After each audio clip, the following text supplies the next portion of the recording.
محترم ناظرین، جیسا کہ آپ جانتے ہیں یہ دنیا نہ صرف مختلف مذاہب کے حامل لوگوں سے بھری ہوئی ہے بلکہ ان میں قابل ذکر تعداد ایسے افراد کی بھی ہے جو سرے سے نعوذ باللہ وجود خدا سے ہی منکر ہیں۔ ہماری مراد ہے کمیونسٹ برادری سے،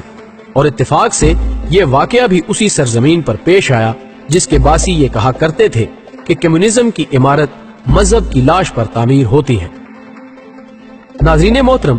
90 کی دہائی میں یہ واقعہ جنوبی ایشیا میں رشیا کے ایک معروف صوبے سائبیریا میں اس وقت وجود میں آیا جب وہاں کے سائنسدان اپنے سائنسی مشن کی تکمیل اور دنیا میں گہرا ترین کنواں کھودنے کا ریکارڈ قائم کرنے میں مصروف عمل تھے، اور جب اس کنویں کی کھدائی 14.4 کلومیٹر زیر زمین پہنچی تو اچانک اس میں سے خوفناک انسانی چیخوں کی آواز نے ان سائنسدانوں کو نہ صرف خوف زدہ کر دیا بلکہ وہ اس غیر متوقع حادثے پر بھی غرق حیرت ہو گئے۔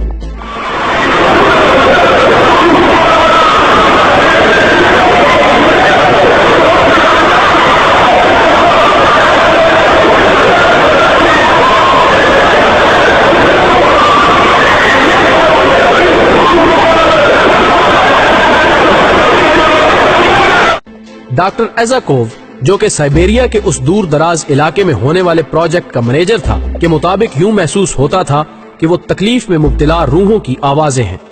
جو شاید کسی زیر زمین جہنم میں عذاب بھگت رہے ہیں۔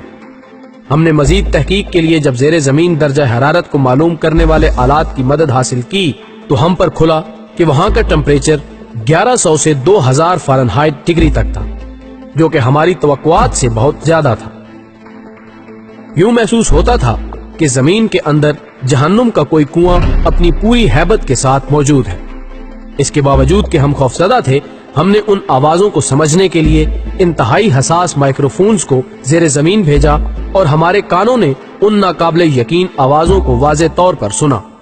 اور یوں محسوس ہوتا تھا کہ وہاں سے لاکھوں نہیں بلکہ کروڑوں افراد تکلیف کی شدت کے ساتھ چلا رہے ہیں۔ ڈاکٹر ایزاکوو نے مزید بتایا کہ ہم نے اس سانحے کے بعد خوفزدہ ہوتے ہوئے اس پر کام بند کر دیا۔ ڈاکٹر ایزاکوو نے بعد ازاں ایک انٹرویو کے دوران کہا کہ اشتراکی یعنی کمیونسٹ ہونے کی وجہ سے میں دوزخ، جنت یا کسی آسمانی کتاب پر یقین نہیں رکھتا، لیکن سائنسدان ہونے کی وجہ سے اب مجھے جہنم کے وجود پر ایمان لانا پڑا ہے۔ اس نے کہا کہ اگرچہ یہ کہنا غیر ضروری ہے کہ ہم اس خوفناک دریافت کے بعد سکتے کے عالم میں تھے، لیکن ہم جانتے ہیں کہ ہم نے کیا کچھ سنا اور لوگوں کو کیا بیان کیا۔ ڈاکٹر نے کہا کہ میں اور میری ٹیم ہم سب اس بات پر قائل ہو چکے ہیں کہ یقیناً وہ کنواں کسی جہنم کا دروازہ تھا۔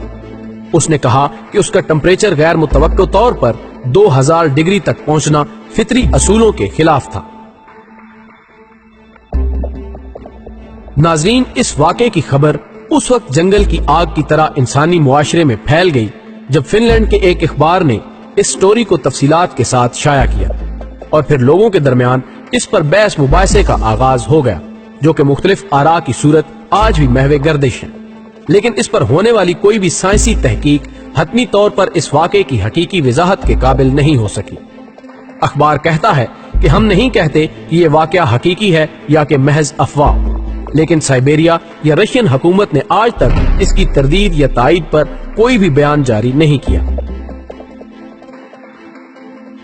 دوستو، اسی نوع کا ایک اور واقعہ ایک فرانسیسی سمندری سائنسدان جیکی سٹوو سے بھی منسوب کیا جاتا ہے، جس نے مرنے سے پہلے یہ بیان دیا تھا کہ پانی کی انتہائی حد تک گہرائی میں جانے کے بعد میں نے بھی سمندری غاروں سے لوگوں کے چیخنے کی آوازیں سنی تھی، جس کے بعد میرے خوف نے مجھے اس سمت جانے کی اجازت نہیں دی۔ ناظرین گرامی، ویڈیو پسند یا ناپسند آنے کی صورت میں لائک اور ڈس لائک کے بٹن کو ضرور دبا دیں اور ہمیں اپنی ناپسندیدگی کی وجہ سے بھی آگاہ کریں۔